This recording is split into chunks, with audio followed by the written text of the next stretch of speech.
Good afternoon to all of our viewers and welcome to today's edition of NMH at 1. I am your hostess Priska Anyolo and thank you so much for joining us. Let's get the show on the road.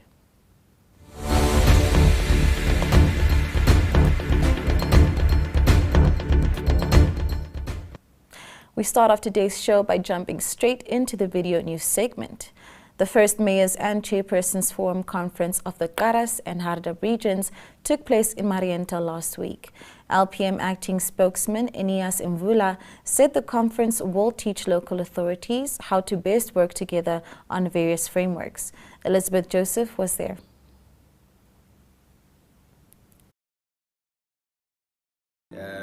We actually have the mayors congregating here as well as the chairpersons, as I indicated, to work out sort of a mechanism on how to better work together between the various local authorities, and the main aim of improving and enhancing service delivery to the people, and also looking at really how they can uplift their respective areas of jurisdiction where they are faced with landless people that need places for residents, but more also on the local economic development mechanisms that exist, as well as the policies, whether they are appropriate to the prevailing circumstances, and perhaps also agree on how they could attract more foreign investment in order to up business activities within the various towns and villages. Then the other part is basically bulk service supply. They are actually working on finding a way to make delivery of service such as water, or other amenities such as water and electricity, more affordable. Tuyemo Haidula traveled to Etunda Farm, where photographer Stephanus Erasmus joined Angolan immigrants to celebrate his birthday.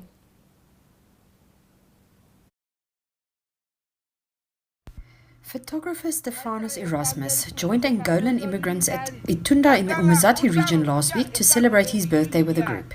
He travelled from Ushana, bringing 21 bags of mahangu and 2 soccer balls for the children. Whoever scored a goal was rewarded with sweets. Erasmus shared with the group that photography is his life, and when he saw pictures of their plight, he knew he had to do something while attempting to combine storytelling with pictures.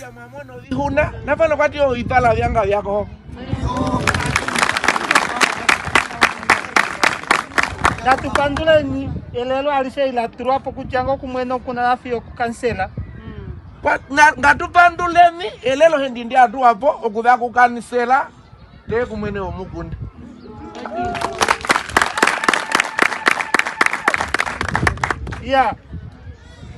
Oshimo shikukuta ike atusheni otunyenyo shikukuta. Ojipoka chikukuta wala atuheni tunachikukuta ngahimu mwana. The Roundtable has just completed another successful Winter Nights campaign. Claudia Reiter reports.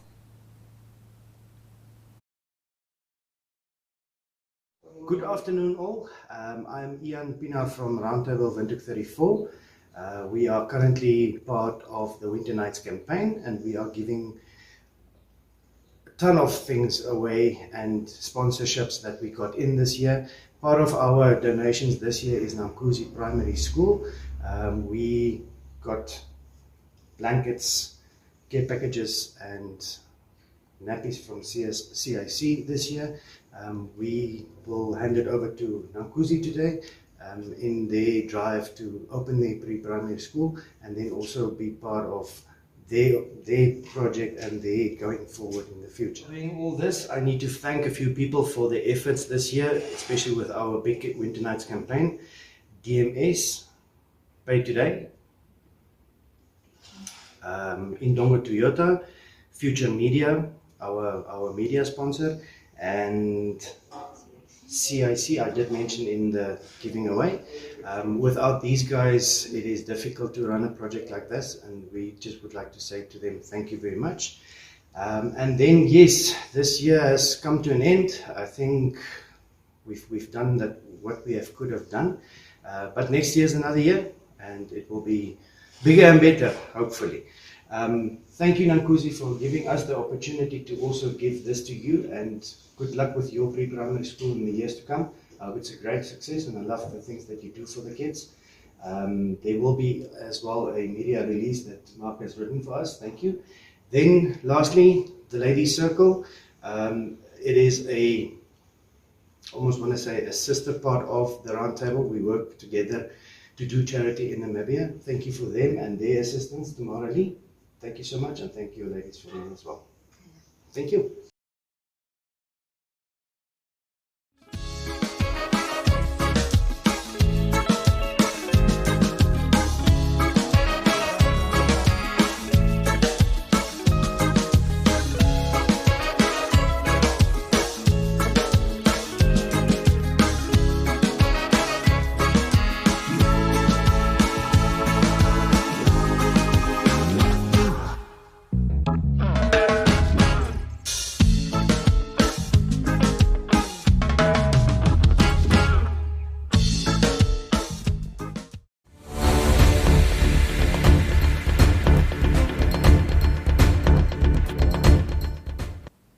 Moving on to our COVID-19 monitor for today. Namibia continues to report limited new cases of COVID-19. Your monitor shows a snapshot of data as it stood on Friday. Saturday's data will be announced later today. Over the last 7 days, another 10,394 test results were processed, of which 894 were positive. On average, 128 new cases are reportedly daily, and 9 in 100 tests yield positive results. Active cases increased again to more than 2,000, and the overall recovery rate remains at 95%. As you can see, another 40 fatalities were announced during the last 7 days. Total deaths in August numbered 248, only 8 more than the 240 fatalities in May. In both June and July, more than 1,000 people died of COVID-19 or related complications. Deaths in September stand at 8. More than 220,000 people have received a first dose of vaccine, and by Friday, 1,673 individuals were accommodated in official quarantine facilities. Over the last 7 days, 1,015 people entered quarantine, while 1,234 were discharged. And now we take a quick ad break, and we'll be right back with we move on to our daily national newspapers. Come on now. Say ho.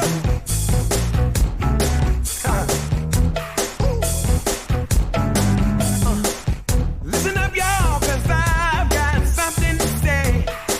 Hey, hey. Well, you better get ready, 'cause you know I came to play. Hey, hey, I'm trying to sit in the ground. It's time to wake up this time. If you're feeling how I'm feeling, and you know I won't stop. All we gotta do is take our love to the top. If I got it and you want it, and you'll never let it drop. All we gotta do is take our love to the top. I will ride for you, baby, even die for you. When I'm loving you, but my heart don't stop.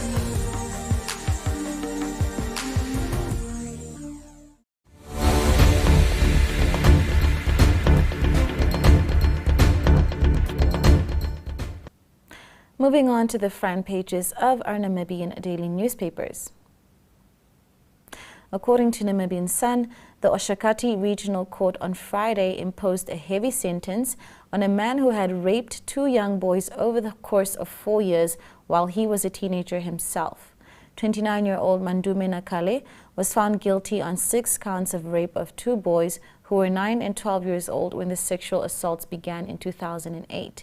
They continued until 2012, when the boys finally spoke up.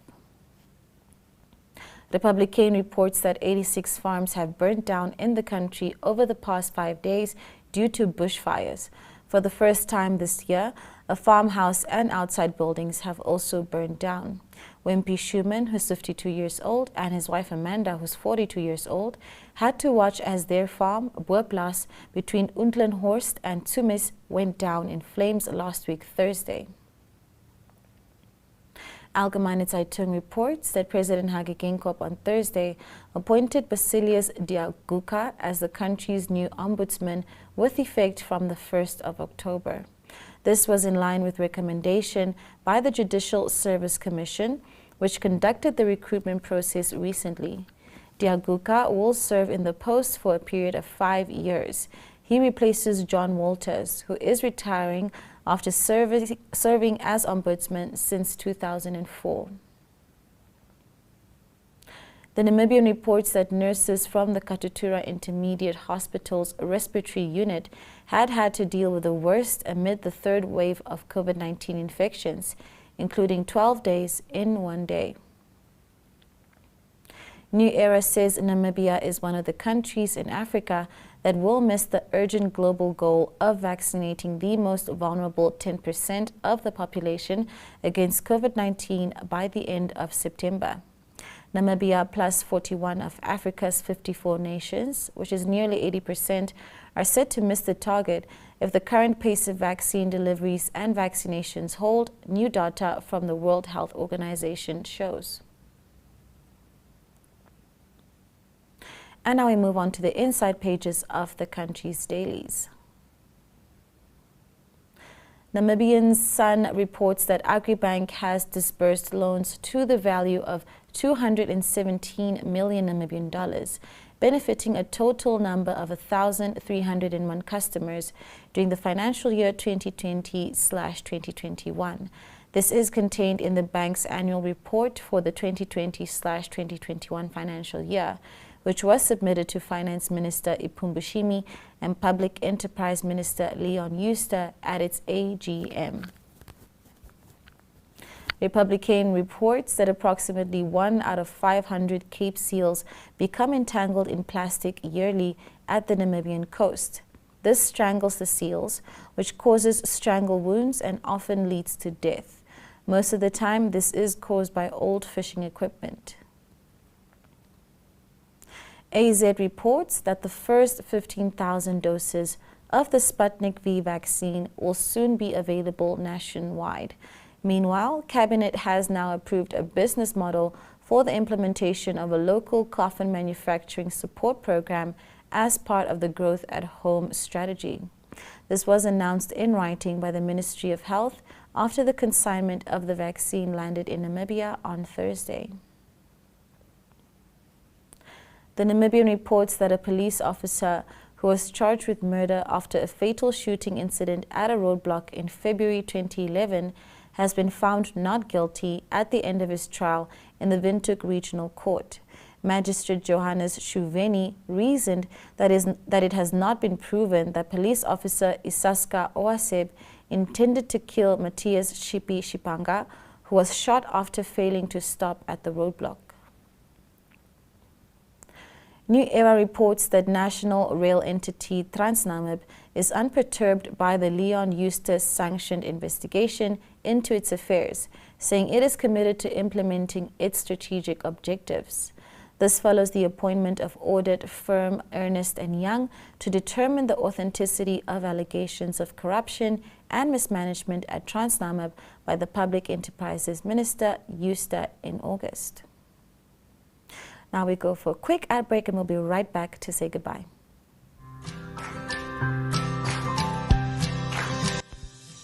Windhoek Express, the capital's online community newspaper, hosts its first garage market at the end of the month, and any small or medium enterprise is welcome to come and sell their beautiful craft then, while at the same time supporting Dagbreek School.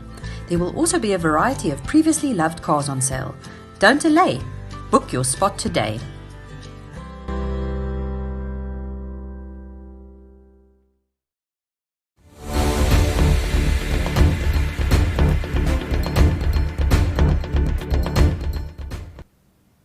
Well, that is it for today. Do have a lovely Monday ahead, and please do stay safe and also stay tuned for the weather as well.